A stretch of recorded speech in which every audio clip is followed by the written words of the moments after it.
All right, I'm going to speak about something today that I know. I mean, listen, I'm not the smartest man in the world, but I know I have a PhD in this. And I might believe you guys have a PhD in this topic too. You just haven't acknowledged it just yet. Adversity is a real classroom that shapes us, guys. You know, we live in a society that tells us things that should be easy, the easy bake oven to success. We talk about social media. You see everything on the screen that's put in front of us, but nothing of that is telling you what is actually going on behind the scenes. It's adversity. It shapes who you are. It shapes how you respond. And it builds everything in your life worth anything. So the moment adversity became my teacher, I'm going to tell you guys something. I don't want my mom here crying because she might. So hug her if she does. The very first time I felt real adversity in my life was 1997. I remember that March day like nothing else. I was at my best friend's house. We were going over bump plays because next day was baseball tryouts and it was the big senior year. We're graduating. This is the time where you get to rise to stardom and win the whole league and do all the fun stuff that Clayton Valley High School had never done in a very long time.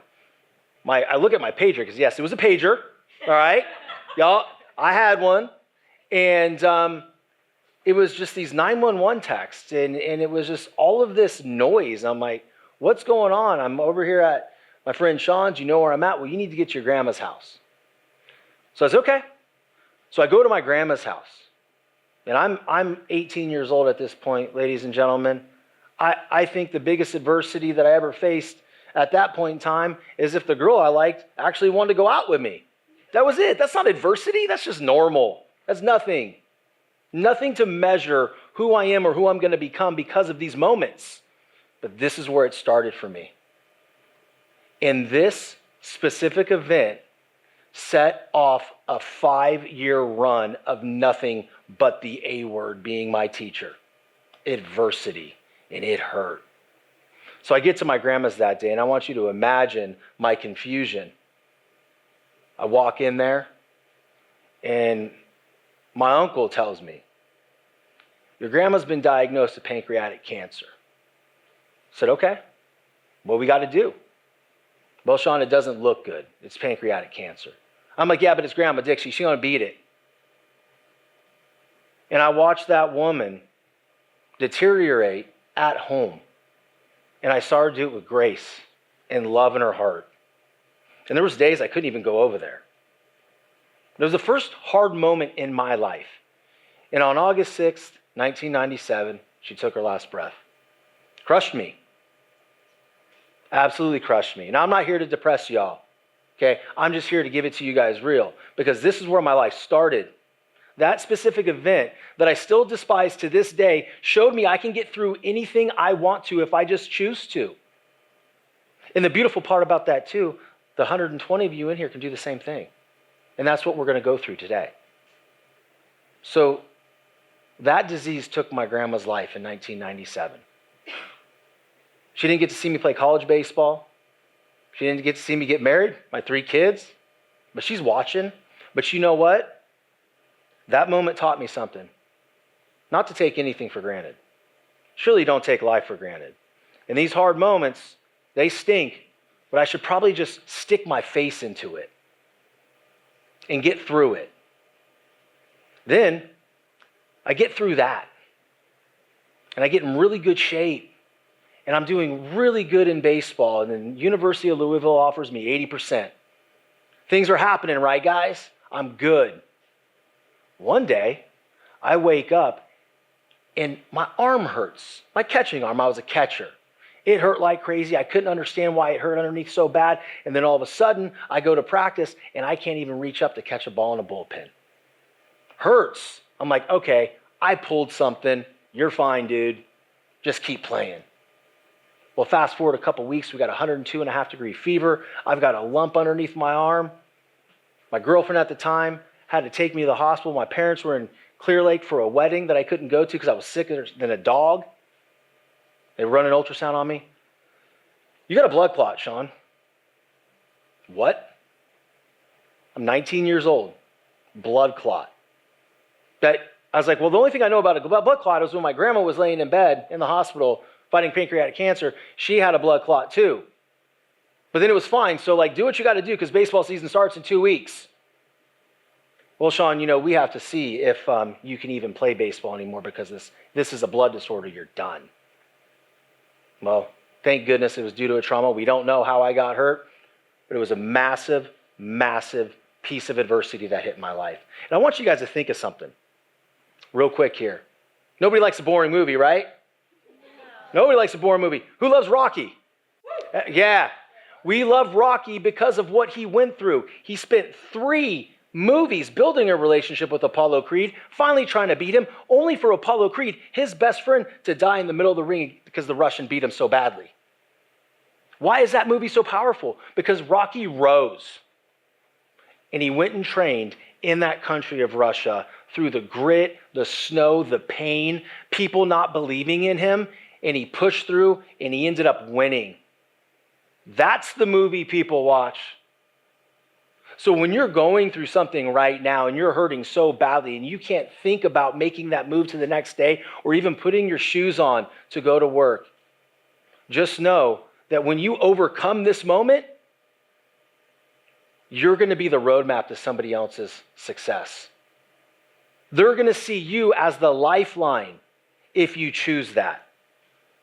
But modern culture will lie to you and tell you that comfort is where you need to be. If it feels uncomfortable, then no, push it away. I'm here to tell you right now, who's going through something right now that you haven't acknowledged to yourself that could be the biggest blessing in your life? And it's adversity. Thank you for being honest. One person in the room. He gets it. I'm just kidding. I'm sorry. I'm not sorry.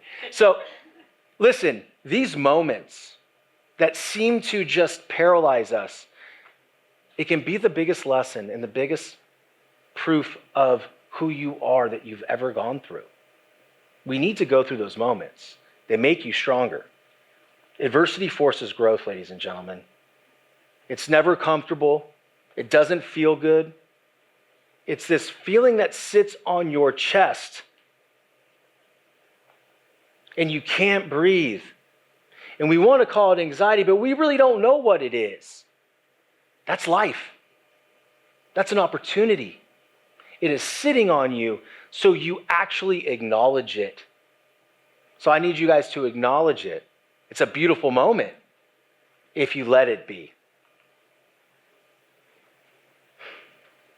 I tell you what, when people used to tell me adversity is going to shape who you are and tell us exactly what you're made of, I'm like, how? You don't know until you go through it and come out the other side. And you don't know when the other side's coming. I've been through hell and back the last 2 weeks. I thought everything was ending. And then, no, it's not. Big moments. You need to stay ready. You need to not give up. And if it hurts and you're in that moment of pain, the best thing you can do in that moment is say, I see you, adversity. I'm putting my face in you right now. And we're going to go through this together. And when you come out of it, you're going to be unbreakable. And then something else is going to happen. You're going to have to go through that process the whole time over again. And that's okay. But that's what adversity teaches us. It shows us what we're made of. It strips away the illusion that everything's going to be rainbows and unicorns. Like in the children's books. I wish it were that way, guys, but it's not. It's going to suck. It's going to hurt. It's going to be painful. There's going to be loss. You're going to question who you are. You're going to question, are you doing it for the right reasons? But the biggest thing that it does is helps you confront your habits. What am I actually doing every single day? Am I putting forth everything I need to in this? And if the answer is no, then you figure out how. If the answer is yes, you double down and you do more of that. When you look at adversity as your classroom, you're always learning. You're always in it. You're going through things and asking yourself, what is this going to teach me? What skill can I hone from this? So for me, it's about overcoming. I love when somebody counts me out. Who loves when somebody counts? Do you like when people count you out? Bring it. Jet fuel in the engine. Let's go. Here, hold my beer. Whatever you want to say. But the moment someone tells me I can't do something, I put that in my pocket and I use it for fuel. And that is my adversity. And then I make sure every single day I keep that in my mind until I'm on a roll, and then I go with love.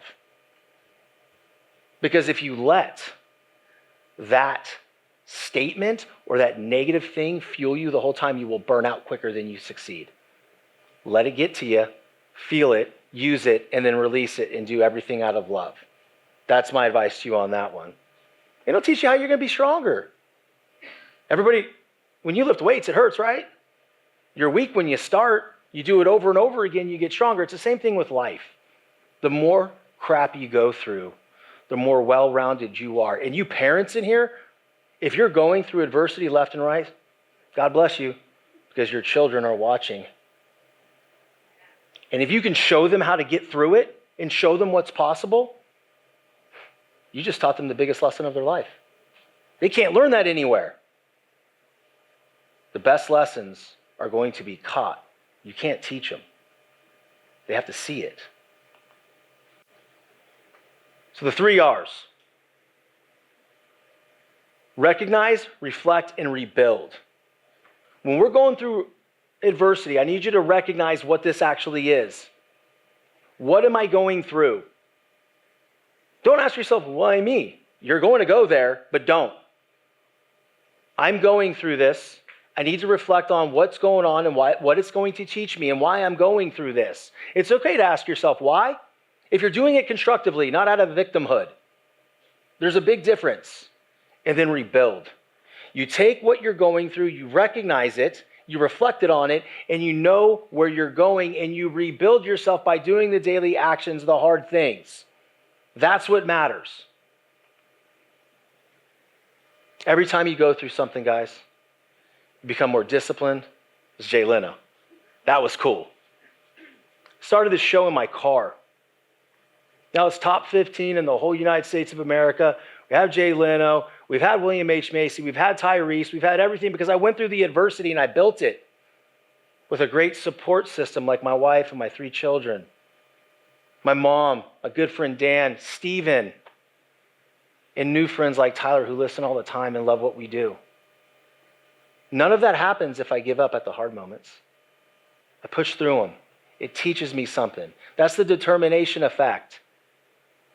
And when you can do that, when something comes your way, you laugh at it.